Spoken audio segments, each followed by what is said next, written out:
everybody, to the Entrepreneurial Thought Leader Seminar at Stanford, or ETL. ETL is brought to you by BASIS, the Business Association of Stanford Entrepreneurial Students, and STVP, the Stanford Engineering Entrepreneurship Center. I am Ravi Balani, a lecturer in the Management Science and Engineering Department at Stanford and the Director of Alchemist, an accelerator for enterprise startups. And today, we are thrilled to have Garrett Lord, the co-founder and CEO of Handshake, with us. How many people have heard of Handshake?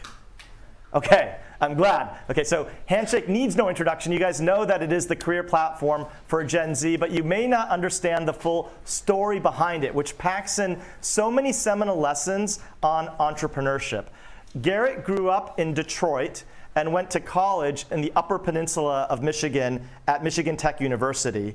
And then at school, he met his co-founders, Scott and Ben, who were fellow classmates. And then in 2014, I believe as a junior at age 20, how many people here are 20? Or within a year of 20? Okay, so I just want you to put yourselves in Garrett's shoes. At age 20, he drops out, really goes and drives in a Ford Fusion and lives in his Ford Fusion with the ambition of starting Handshake. Handshake's mission is to democratize access to opportunity by enabling students and alumni to establish meaningful relationships, no connections, experience, or luck required. And it really has attacked what's probably one of the most difficult businesses to build. It's a multi-sided marketplace, and now it's becoming an AI-first platform. Marketplaces are notoriously the most difficult businesses, but also the biggest businesses if you can succeed. And today, Handshake has over 17 million students, alumni, employers, and career educators. And Garrett and his team have developed an amazing network where career advice and discovery turn into first, second, and third jobs. Nearly 1 million companies have joined the platform, and he's raised over $400 million from venture funds, including Lightspeed and Kleiner. And today, the intention is to really double click on the experience and go deep into the challenges that built the Handshake that you guys all know now. So without further ado, please welcome Garrett Lord to ETL. So Garrett, obviously everybody knows Handshake, but I don't know if people know you. And I understand that Handshake really came out of a personal mission, a personal story. So can you start us off with just the origin story of Handshake? Yeah. Okay. Anyone here from the Midwest, by the way? Show of hands. Got some Midwesterners? Okay. So I grew up in Michigan, around Metro Detroit. And I grew up in a working class family. Like, I'm not really complaining about it. My dad's in construction. Things weren't that challenging. But to kind of set the background, I paid my way through school. So I worked a couple jobs while going to community college for 2.5 years, trying to save money on applying to go to university. And I transferred up to a school called Michigan Tech, which is in like the Upper Peninsula of Michigan. Most people don't even know there's an Upper Peninsula of Michigan. I'm sure at Stanford you probably do.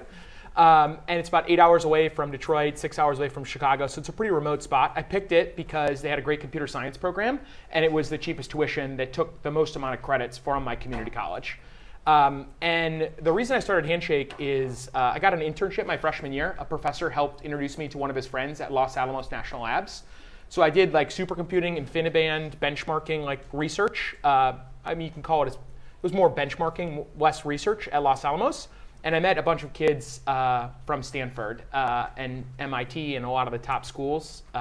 And kind of was convinced I wanted to break out in the Silicon Valley. So the reason I started Handshake was really trying to make it easier for other students to try to find internships and jobs, because Michigan Tech was just, there were only maybe 200 companies that came to campus, and if you studied computer science, like you took a job at like Target or you took a job at Whirlpool, and I don't mean to like disparage those opportunities, but there weren't many opportunities in Silicon Valley, and I wanted to make that a lot more fair.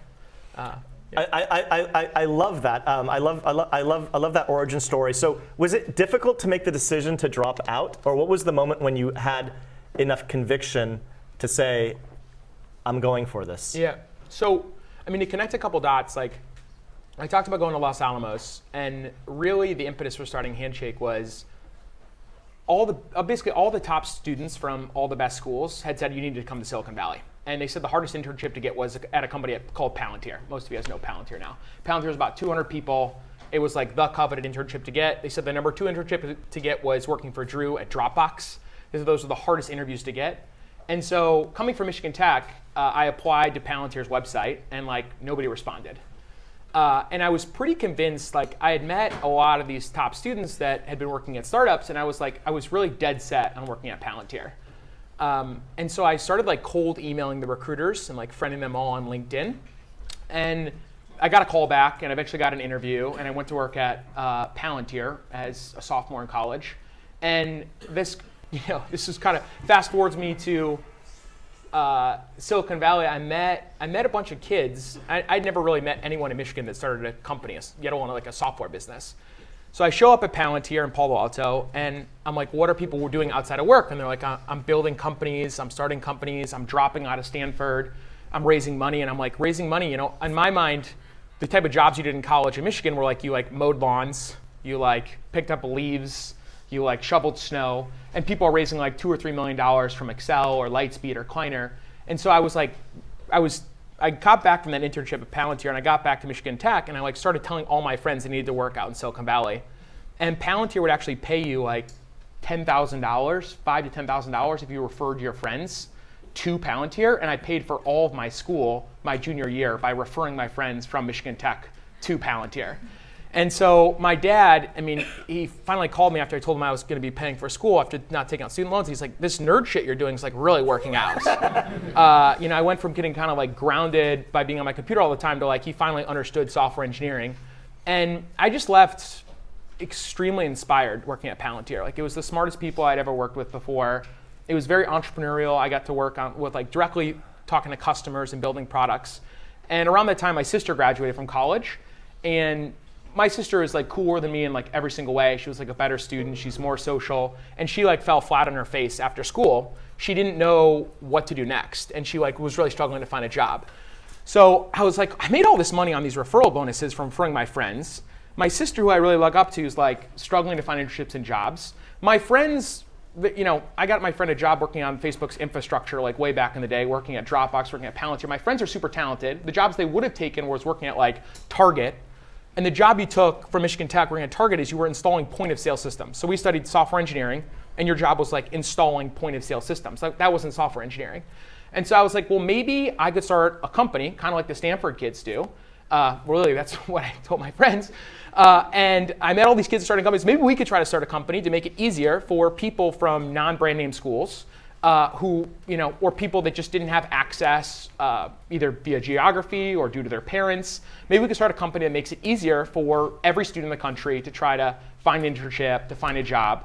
And I really broke down the problem as like, not only was there like a lack of access, so like Palantir didn't recruit at Michigan Tech. Google, there wasn't a single alumni that had ever worked at Google from Michigan Tech. Apple didn't recruit at Michigan Tech. Microsoft didn't recruit at Michigan Tech. It was a good school, but it was just so far away that companies couldn't afford to go there.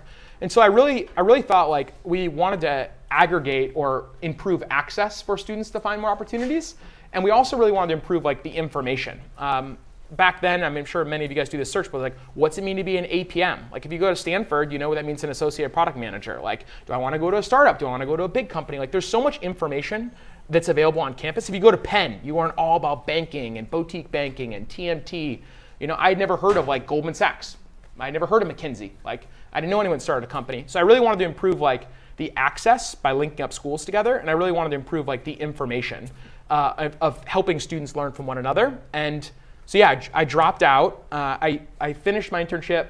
I went back my junior year to Palantir. They paid like $12,000 a month. So that was like too good to pass up, I think.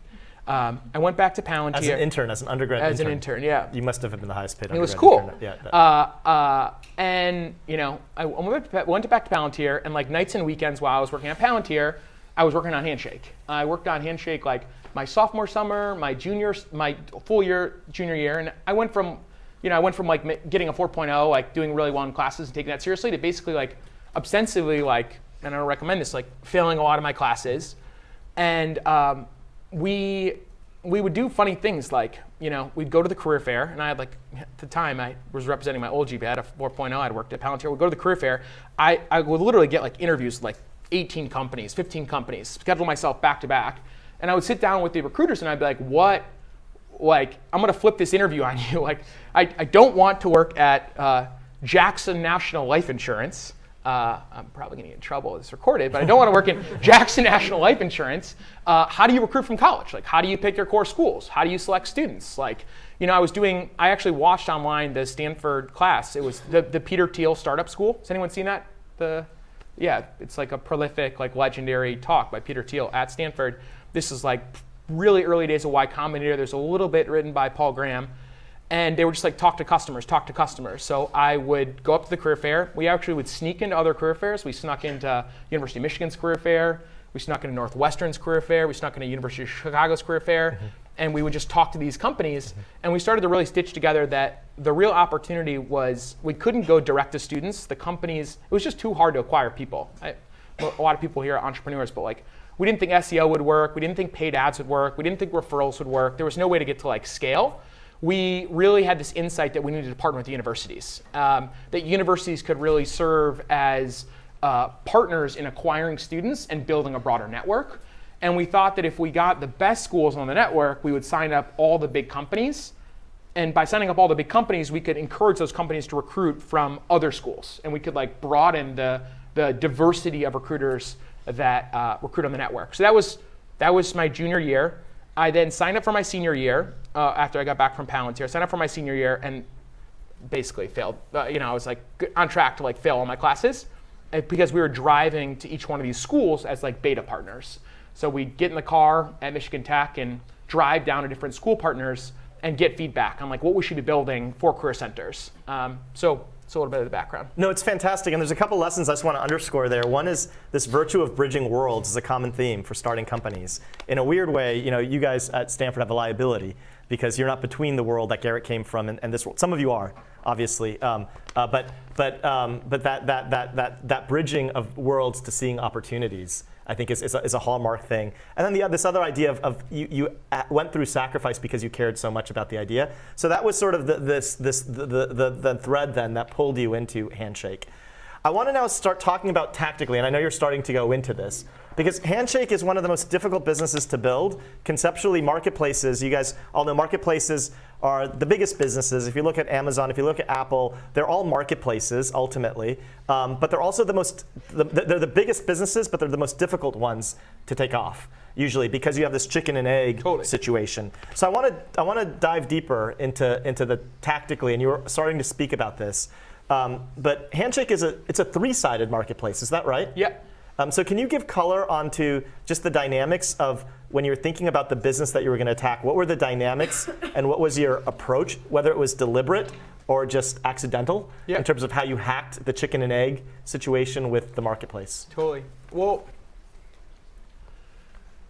I think everyone realizes in starting a marketplace, you have to have like supply and demand. You have to sufficient supply. And you have this chicken and egg problem where you can't get demand unless you have supply. So we realized that pretty early on. Like, originally we'd called Handshake trajectory, and like students couldn't consistently spell the word trajectory. So like that was like we then called it Handshake, and we started really with like how do we acquire both sides? How can we acquire and onboard students, and how can we get employers? And that's really where it came out in the interviews with customers at these career fairs that all the employers work directly with the universities. So they kept on saying like PricewaterhouseCoopers, McKinsey, Ford, General Motors, they kept on saying, I go to universities to recruit the students. I sign up for the career fair to recruit the students. And so that really led us to the career center at each one of these institutions, who's responsible for really talking about the ROI of your Stanford degree. Like the career center is responsible for running the career fairs, for running the on-campus interviewing, for running the career counseling, and then actually reporting out what students are getting what jobs. And so what we tried to build for them at the beginning was just like a small point solution. Like we just said like, if we build the software that helps you engage your students more effectively, like, would you buy this? And it was very clear that like what they really needed was like a full system of record. So a full system of record is like, they were using this really old tool that was not mobile first, had like zero relevance, was just this like private equity backed old school cash flowing company. And the problem is that like Peter Thiel in the class, he talked about like you had to be like 10x better than the existing solutions in order to be able to sell these universities. And so that was really the insight. If we could sign up the schools would upload the students and drive activations and drive student engagement. And they would also force all their employers to come through the marketplace in order to be able to connect with the students. And if you recruit at Stanford today, like most of the employers that come on campus, they're required to sign up on Handshake. So it's like a natural customer acquisition channel by powering the universities. I think the hard part for us was like convincing these universities to take us seriously. Yeah. Like we were like, 22 years old. We like took over like the computer lab that had like Macs on campus. Our friend that was a photographer like took headshots. We built like vanilla, print out handouts, like send these career centers. We cold emailed, we cold called them, and like nothing worked. None of these universities, universities are fairly slow moving. They're like very risk averse. Like they were happy with their old system. And the thing that drove the first 5 customers to sign up was like us getting in our car. So like we kind of didn't take no for an answer. Like at this point I had dropped out of school. My friends had graduated. We had worked on this for like 2.5 years in school. My dad had like refinanced his house and written us a check. My grandpa and dad drove up like a Ford Focus to the Upper Peninsula of Michigan. Because my car kept on breaking down, like driving to all the schools from the Upper Peninsula of Michigan.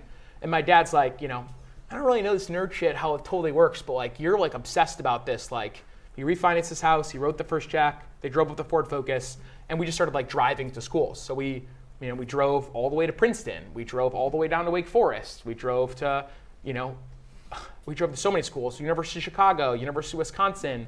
We drove all the way out to Denver. And the way we got the meetings was from writing handwritten notes. So they wouldn't really respond. I mean, they would respond like, oh yeah, cute students. But really what worked is like, we made a coffee mug for every single University Career Center director where they went to school. So if they went to like University of Michigan, we'd say like, we print a Go Blue mug, and we wrote a handwritten note, and it said like, if they said they were like a Michigan football fan, the top of the note would be like, my name's Garrett Lord, we're huge University of Michigan football fans. Like, you say you go to church, we're big church goers. Like, Christians over here, like, can we please have 30 minutes of your time? And then they would open this box up with a mug on the top, a printout of us in like the Apple computer lab with like professional headshots. We built Palantir track jackets because we thought that was like so cool, but we put Handshake on it. Try to look as professional as possible. We wrote them a handwritten note, and they would respond to our emails to say, yeah, you can come down. So we would then get in our car, we'd drive from the Upper Peninsula of Michigan, and there wasn't much money to go around, so we would like, back then Starbucks didn't have as good a Wi-Fi as McDonald's did, so we'd like sleep in the back of McDonald's parking lots and drive. This is the Ford Focus. I This is said the Ford Fusion Ford, but Focus, it's like yeah. a Ford Focus, guys. Okay. And it worked. Like we probably visited like 40 campuses. I almost like got arrested at Princeton because we would shower. Every school has a pool, including you guys. I actually showered in your pool when I came here. And it's always open for cardio for students and for professors in the morning. So I showered in the pool at Princeton, and like campus security got called. And it actually went a long way because the director's like, wait, like you got caught showering, why? Well, we drove here because we really wanted to meet with you. And he's like, well, I'll do the meeting. He was actually the old Stanford Career Service Center director that then became the Princeton Career Center director. Mm-hmm. But because of some of those kind of like hard work, one of our core values is like leave nothing to chance. Like we left nothing to chance. We completely went for it, and we signed up 5 schools. And then so much of company building, I'd also say a lot of your friends do it, is like a lot of it's luck. Like we signed up these 5 schools. It was a complete disaster. It barely worked. But I mean, we took over, like we actually like the founders split up. We like worked out of the career centers as software engineers, like building features for them as it was breaking and like learning. And then the year after we powered, about 4 months into powering all 5 schools, one of our leading competitors bought the second best solution on the market and forced a migration of all of the customers from the second solution to the first solution. And because of that moment, a miracle, luck, timing, right place, right time, we were able to suck up, Stanford, Michigan, Cornell, University of Chicago, Princeton. They all joined after these like 5 smaller schools had joined. And then we were credible. And once we were credible, we came out to Silicon Valley, raised a seed round, and then raised an A round. That was pretty brutal, but the rest is been hard, but yeah. Yeah, it's the most dilutive round, that's going to be the most. Okay, there's a lot to unpack there. So I just want to make sure that you guys are all getting the takeaways. So you start, this is a two-sided marketplace. It sounds like the first thing was that you identified which side of the marketplace you needed to get the other. Yep. So that was the first critical decision. That if you get the universities, you'll get the corporates. And then you just hustle, which is very common for marketplaces. It's just like raw hustle to get there. And then that allows you then to start the flywheel of getting the venture capital dollars. That got all the students and that got all the employers. So yeah. when we powered the 5 schools, that onboarded hundreds of thousands of students and all the employers. And then we focused year 2, year 3, year 4, year 5 was just sign up schools, sign up schools, sign up schools. And with the universities, were you optimizing for monetization, engagement, growth? With those first 5 customers, did you charge them any? No, we charged the universities. I mean, universities, pay for the software, but the universities for us is like these university career centers, they really care about trying to help their students. Yep. And they really care about engaging more of their employers.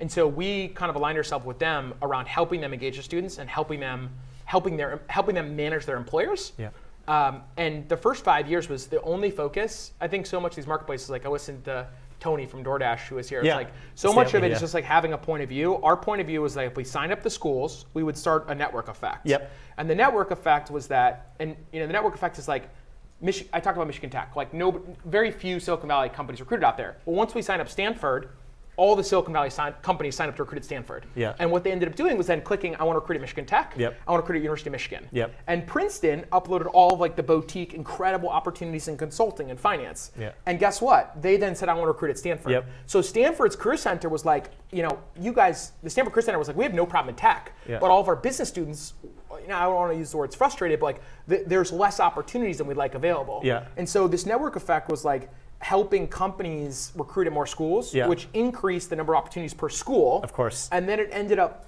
universities kind of flocked to the network to increase their access for their students. Yeah, so it's all these positive feedback loops. It's fantastic. And then when you go to the corporate side, is there a decision about whether to go for the big 4, the big corporates, or go for sort of small SMB players that would engage quicker? Was that a decision? How did you decide once you sort of saw the writing on the wall that you're going to get lock-in at the university side, how to attack the corporate side? Yeah. Well, I think the conventional wisdom in Silicon Valley historically has been like you start off like SMBs and you grow up market. Mm-hmm. Like that's the tried and true tactic at most Silicon Valley companies. Like start with other like Y Combinator. You're at YC, you serve your other YC friends, mm-hmm. and then the companies in YC grow and you adapt to their needs and you like start down market. The other school of thought was you actually go up market first because there's real discipline to be learned around like selling to the largest companies in the world. So we actually decided to go up market first, and like that was the whole second chapter. It was like after the first 5 years of signing up schools, it was then figuring out how to like convert the free companies because there's a million companies that use Handshake, and we needed to figure out how to convert those free customers to paid customers. So. And we targeted the biggest companies in the world. So today, 100% of the Fortune 500 uses Handshake, and 75% of the Fortune 100 pay for it. Mm-hmm. So the biggest companies in the world pay a lot of money to be able to have to be able to proactively engage with students. Mm-hmm. And that was kind of like, I think in a marketplace, there's very few resources to go around, right? So like we couldn't have early on focused on making universities happy because you have to have like referenceable customers and you have to like have customer evangelism, and there has to be like, you have to be 10x better, right? The NPS has to be super high. So that's like a really hard bar just on one front. So we focus on one front first for the universities, and then we shifted our attention totally to employers and put the university product on slower iterative improvements, mm-hmm. and then started building out the premium tool. But today, I mean, this year we'll do $200 million ARR. We'll be profitable as a core business, and the bulk of that revenue comes from the biggest companies in the world. But we're now actually, as a business over the last 18 months, have been building a self-service and mid-market product. The mid-market product's like, we're adding like $1 million a week on the small business side. So we've now, because we figured out how to go up market, I think it's much easier to go down market than it is to go up market. Yes, I think so too, yeah. So. So the challenge, you have to overcome that challenge of getting the sale initially, yeah. But then it is an easier path, I think, once you have that pedigree. That's interesting. I know there's a lot to discuss. I'm going to open it up in about 5 minutes, gang, so start thinking of questions that you want to ask Garrett. I want to move into your co-founder relationships, because I think it's interesting, this idea of starting a company with your college friends. Are all 3 of you still at the company today? Yeah. And can you talk about how do you have a good co-founder relationship? or what have you learned about co-founder relationships, starting companies with your friends? Do you recommend that? What are the salient learnings that you would give to other future founders that might start things with their friends that are here? Yeah, I mean, I think what's different than starting at Stanford is like, we didn't come from much. Like, my co-founder worked on like a chicken, has like a chicken farm, and my other like this was such a radical dream to like even, it was such a crazy dream to even think we could start a company and that it would work. And there was so much, trauma at the beginning, like blood, sweat, and tears, like highs and lows, that we really built like almost like I call these co-founders like almost like brothers. Like, at the very beginning, like I didn't think Handshake was gonna work, and like Ben didn't think Handshake was gonna work, but Scott did, and he's like, guys, we got this, And then like, sleeping in the back of these McDonald's like parking lots after getting like, we visited probably like 60 schools and we got 5 yeses. And you're just driving 18 hours, 12 hours, like exhausted, like no money. Dad refinanced his whole entire house, and like Ben and I are like, so we went through a lot, I think, together, and this has been a dream. I mean, like to build an organization that like, it's really cool. Everyone in the room like raised their hands. They know what Handshake is, and like, I think it's really special to be working on a company where like we're really trying to make the student experience like awesome. Like it really is our dream to like help every student, not just at the best university in the country where like Sam Altman's on campus every week, but like to help every student, across the country find great opportunities. Like that's really inspiring. So I think it's like a mission that matters to all of us. I think it's like, this has been incredibly humbling and like a big dream to be able to build a business. And then I think we keep it light. Like, yeah. I think we keep it light. Like, my co-founder was my best man at my wedding. Like, we're going through life. We're about to have a kid. My co-founder's just getting married. Like, it's fun to share these chapters together. But yeah, like moments are super hot. There's definitely like, we've definitely like yelled. We've definitely cried. We've definitely like not talked to each other for days. We've definitely been on the verge of like, some of us like quitting. But I think we really care about each other as people, and we have each other's back. Do you have any sacred rituals or practices that you would definitely recommend to other co-founders that are friends when they start? It's okay if you don't. I don't want to fish for something that's not there. I'm just curious if there's any tactics. Think the one thing we always agreed upon, which is a little bit like uncomfortable, but like we did, is like at every step of the journey, we would always like ask ourselves, like, are we the best person to be in the role that we're in? Mm-hmm. So, and at some points that's like really challenging to like, to take a step back from like a big leadership role. And I think you just have to approach that with like love and like, just like we got here together and we're gonna like, we also like, we're kind of the boss. So like, like if you don't want to do something, like we're gonna like make a new role and we're gonna make you happy. Like, so now we have sufficient resource to do that. But I think that's a really hard moment when you go from like, running the whole engineering team to then like, trying to hire somebody better than yourself. But we always were like very candid with feedback with one another. But yeah, and this has just been like a dream. Like we live in Silicon Valley. We like made it, so I think a lot of us stay pretty humble about that. It's very rare to have 3 co-founders at this stage of a company, when you're at the multi-billion-dollar stage and from the origins. And there's such a competitive advantage of the earned authority that the leaders have. There's a lot to discuss. I want to ask. I want to open it up to you if you can share. I know there have been a lot of challenges in the journey. We won't have time to go through all of them, but I'm curious what's the darkest moment or the most difficult challenge that you feel comfortable sharing publicly. Can I invite you to share that and how you dealt with it, and how you, if there's any lessons on resilience or other lessons learned that you can share? Well, maybe I'll share like one funny one and one serious one. Okay. One funny one. So everyone, a lot of people here will start companies or are starting companies. When we were students, we flew out to CalHacks, which back in the day, like hackathons were just getting started. I met the founders that started TreeHacks around that same time. And universities, this is pre-universities, so universities would not sign up for the product and we were using it. And so we wanted to power the connection between employers at CalHacks and students at CalHacks. And so we powered like the resume book like drop, essentially. It was like pretty simple service area. And there was really only one thing we needed to do. So for all the engineers in the room, you can make fun of us. Like all you need to do was like power an employer registration and then like a self-service selection of like an explorable resume database, basically, very simple. And we need to be able to onboard students, and we need to be able to email them when like an employer expressed interest. So sound pretty easy, like for some of the engineers in the room, like you could probably like vibe code that today. Well, we got the queuing wrong on emails to students. So it was like probably 1 a.m. in the morning at CalHacks, first CalHacks. They had like taken a bet on us. We had been working on Handshake for like 18 months at this time, and essentially we emailed like every single student that went to CalHacks, like basically until Gmail would max out. I mean, we're talking like we had pretty good domain authority, so I think we probably sent like over 100 emails to every single student, and it wasn't queued up in a single thread. It was actually like, Garrett Lord, Garrett Lord, Garrett Lord, Garrett Lord, Garrett Lord. So I'm sitting there at CalHacks, and like the students are like, dude, are you getting these frippin' emails from Handshake? Like my inbox is like blowing up. I'm like, what do you? And yeah, of course, me too. So I call my co-founders, and my co-founder Scott's pretty stoic. He's like, we have like a big problem, dude. Like, we have a big problem. Like, I don't even know how many emails are still queued up, because we use Mailgun, like an emailing API, and we had sent like hundreds of thousands of calls to Mailgun, and it's just like sitting in a queue, and you can't cancel the queue unless you have premium support, and you couldn't sign up for premium support until the next business day. So I kind of like was so embarrassed. Here I was like trying to hang with the Silicon Valley entrepreneurs at a hackathon, and just like emailed every kid at Cal like so many times. So that was embarrassing.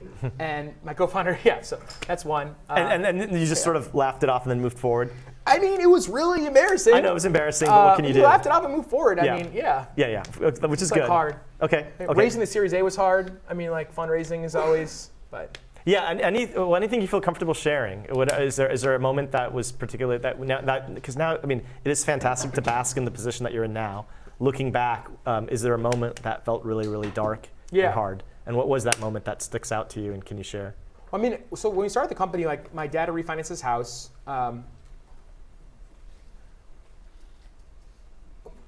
My dad had worked very, very hard to like save up this money. And so this was like really emotionally. It was really important for me to try to make sure that we could pay him back. It's like pretty stressful. And the way we thought we'd raise money in Michigan was like my dad like had friends at country clubs, so we would like pitch doctors and dentists at country clubs, and raise like $25,000-$50,000. And then we realized it was just like not really working raising money from doctors and dentists. So I booked a one-way ticket to Silicon Valley with we were basically running out of money. My dad didn't have any more money to give us. And I like lived on my old Palantir friends' like couches, and I didn't want to be like too annoying. So I basically like would rotate between friends every night for a long time. I think I was here it was like over 5 months. It was like kind of embarrassing. One of my good friends, Alex Atala, let me like actually properly live in his house for a while after a while. Then started OpenSea, and now started another company. But it was really brutal. I mean, basically we got no's from like everyone. I think I had met, over 150 venture capitalists.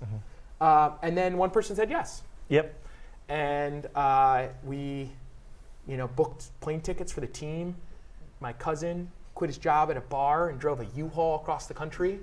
We took over a mansion in Palo Alto, like all the Silicon Valley Stanford kids do, and the rest is kind of history. But yeah, that was bleak. I mean, it just being on your 5th month fundraising and getting over 150 no's.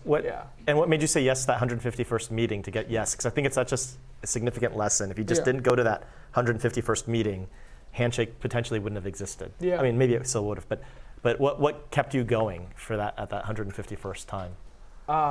Losing all my dad's retirement money. Okay. Yeah.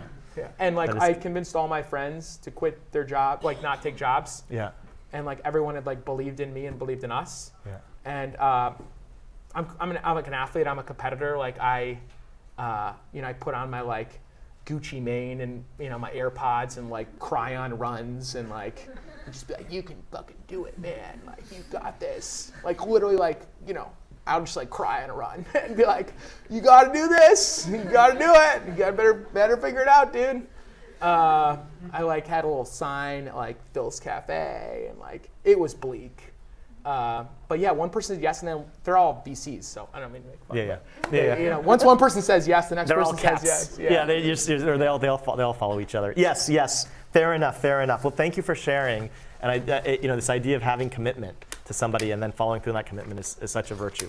I want to open it up.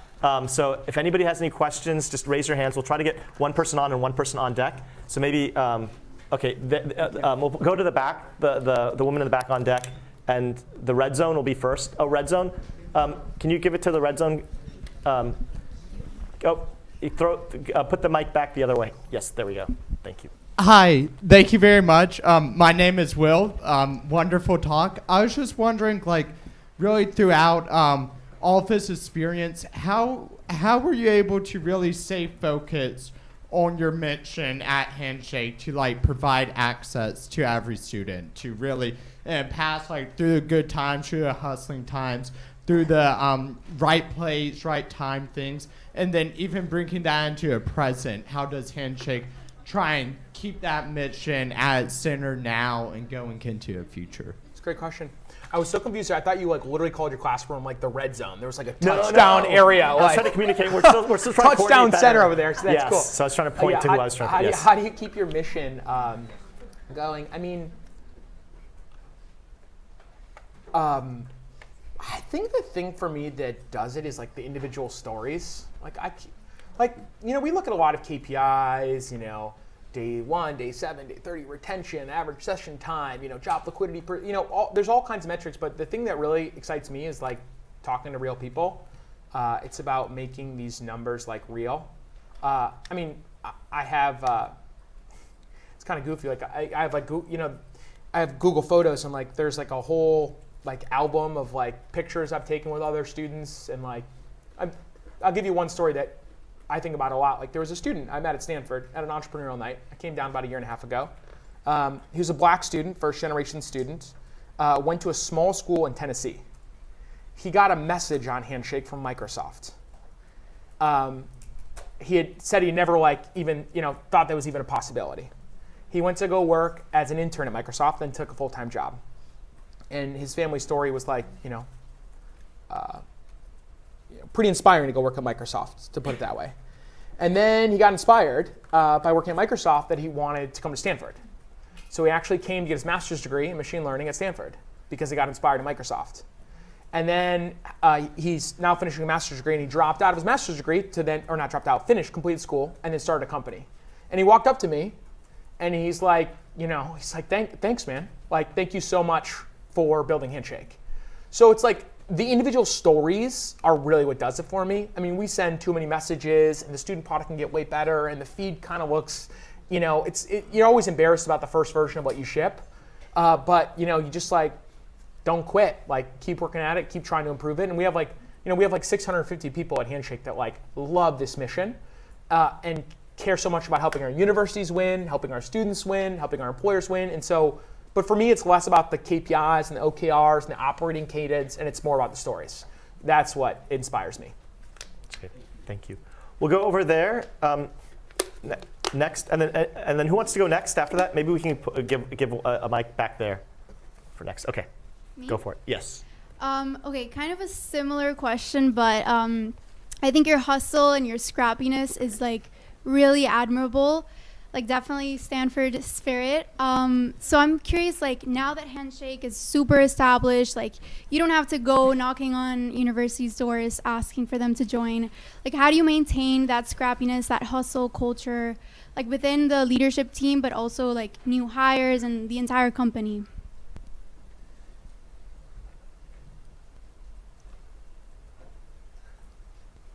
I mean, I think there's like, this is not my quote, but like, and I'm gonna mix it up a little bit. It's like, you don't like teach somebody to hustle. You either like have it or you don't. And oftentimes, no matter how successful you get, you still have it, right? Like, we have our CMO, Catherine, up here, and like, probably one of the best leaders of the entire company. And like, she's certainly very accomplished, and she just hustles. She loves it. And I think, how do you keep that pace up? Like, I mean, I think there are cultural things you do, like what you recognize, what you reward financially, how you promote. Like there are like systems in place that you can do to try to encourage certain kind of cultural attributes in your company. We care very much about like focusing on the details, for example. Like that's a cultural attribute that we like call out at all hands, and we promote managers based on it. And we leave nothing to chance. This whole idea of just like never wondering what if, just like go for it, right? Like that. Maybe my spirit. And but like at the really the C team level and their true leadership level, people are just naturally super gifted. They have a screw loose. They really care about. They're hell bent on making an impact on the world, and like nothing can stop them. And I think I don't know if you can teach that. And I'm sure many of you have it because you're at the best school in the entire world here on at 5:11 p.m. So you guys clearly want to learn. So I think the one thing I would just encourage, I know this isn't your question, but I would just, if you're going to start a company, like try to do something that like really matters to the world. Like that's the one thing I would really, like everyone's so smart. There's so much money to be made over the course of your career. Like, if you can build the reason I wanted to work at Palantir is because, they're making an impact. I work on the National Center for Missing and Exploited Children. So that was my project. Helping the National Center for Missing and Exploited Children find child predators. Like that was so I have always loved working at the intersection of like tech and like impact. And so I just, I don't know, like grocery delivery is cool. But I just, sorry, that was rude. But I would try to do something that like really makes an impact on the world. That's great. Thank We're you. going to go back, I think, to the back. And then who wants to go next? If you raise your hands. Raise your hands if you want to be on deck. Okay, we'll go here next. Okay. Yeah, awesome talk. Thank you very much for coming. You mentioned early kind of building it yourself with your co-founders. I'm curious what was next. Like in the early days, how did you transition from that into recruiting kind of different talent that you needed to help take the next step? Yeah, I mean, I think there's that mode switch is pretty fast. You go from like default dead, your company's like just not on track to like, investing in growth. I mean, money does two things. It either compresses time or extends time. I think that's a fun way to think about it. You use venture capital money to either like buy yourself enough runway to figure it out and you're default dead, or you use money to speed up and compress time and grow really quickly, right? And so the mode shifts. It took me a little while to shift that mode from like, Michigan, blue collar, like gonna fail, 150 no's, like crushed in the face, to like, wow, this company's like working, we need to grow quickly. And there's Drew Houston I talked about back in my day. That was like the coolest, this is a really cool company, Dropbox, back in the day.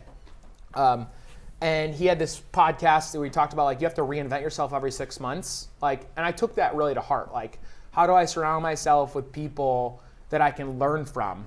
And I was just like unrelenting about that, just like really trying to figure out like what I need to learn to build this business.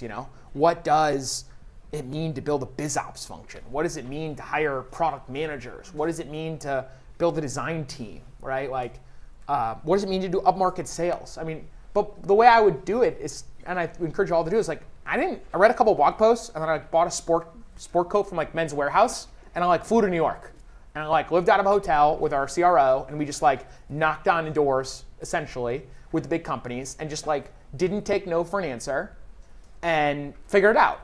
And like nothing at work is something you can't figure out. I mean, I just like, I think you have to have that mental, you can figure anything out. I mean, maybe you can't figure out like how a transformer works at like, OpenAI scale and like what's actually happening. But like you can, other than that, you can figure out, I promise you product marketing is like not that hard, dude. Like I promise you like the job of an account executive is not that hard. Like it's hard and you have to have empathy for it, but like you can figure out everything you need to build a company. And I would just really try to surround yourself with people that you can learn from. And I would be extremely unrelenting about like just being like, I want to meet with you, I want to meet with you, I want to meet with you, I want to meet with you. Like, can I please get a half an hour? Can I please get a half an hour? And but I learned a lot at building Handshake from like other people that had built great companies. And not like generalists, but like specialists, like, talking to CTOs of companies, talking about scaling an engineering organization, or talking about the heads of people, talking about how your first head of people. You're always just trying to like pattern match on like what good looks like and like figure out the next 6 months. And then I think the important job now for me is like being ahead of my team, thinking farther into the future to connect the dots and like figure out like what do we need to get good at in the future. Yeah. I mean, a fun example of that, just to share, is like we're one of the largest parts of our business right now is what's quickly becoming like, our core business will do $200 million ARR. We're building a new business that will grow much, much faster than our core business. And that's helping the foundational model companies find people to do data annotation, specifically around like STEM reasoning. So it's like prompt response pairs. We're in an engineering building, so I think a lot of people can handle this. But it's like, the actual like, soda breaking prompt, then the step-by-step chain of thought reasoning, and then the ground truth answer. And they're using that for like supervised fine tuning or reinforcement learning. And we have access to 500,000 PhDs, and we have access to 3 million master students. So we're like directly competing with companies that are exploding in this industry. And we have students that trust us and want to make $100 an hour training these models. And so that business is like, I had to like figure it out. And I could have sat there and been like, I don't know this space, I don't know what's going on,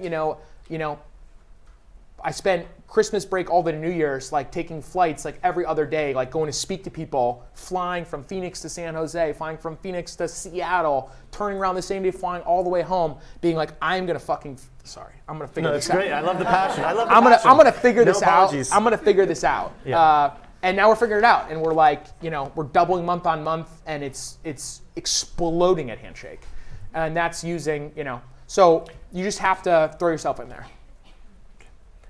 One last question. Yes. Yeah, I'm just curious about, it feels like a lot of startup building is a function of grit, hustle, and you talking to customers. Yeah. Hustle, just by whatever skills, it does not matter what skills you have, it matters what you do. What I'm curious about is, do you think that talking to customers and figuring out stuff are the main attributes for you to have built Handshake, or are there some other meta things that have perhaps helped you in this journey?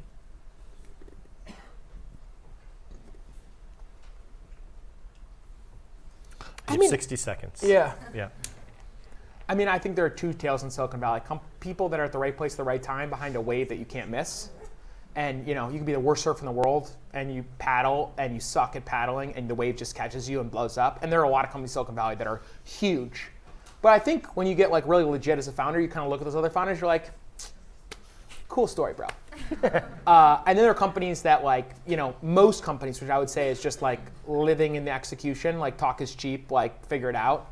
And I think it's a lot about, talking to customers is super important. Being in the right place at the right time is super important. Thinking about the strategy of the company is super important. Thinking about the competitions, and maybe important depending on your industry. I don't have a perfect answer there. Is there any way that you can engineer luck in your experience? Yeah, I mean, if you maybe a fun analogy, if like, you want me to hit one home run out of New York, out of some ball stadium, and you film me over 4 weeks trying to do it, what is luck? Did I like hit it on the third day at like 7 p.m. in the afternoon and hit one home run, and that's all you saw? Is that luck, or was I just there for 4 weeks trying to hit home runs? I don't know. So like, that would be my answer. Yeah, if you're just present, if you're present when the activity happens, then you win. Yeah. That's great. That's great. Well, on that note, I'm going to draw this ETL to a close. Please join me in thanking Garrett Lord.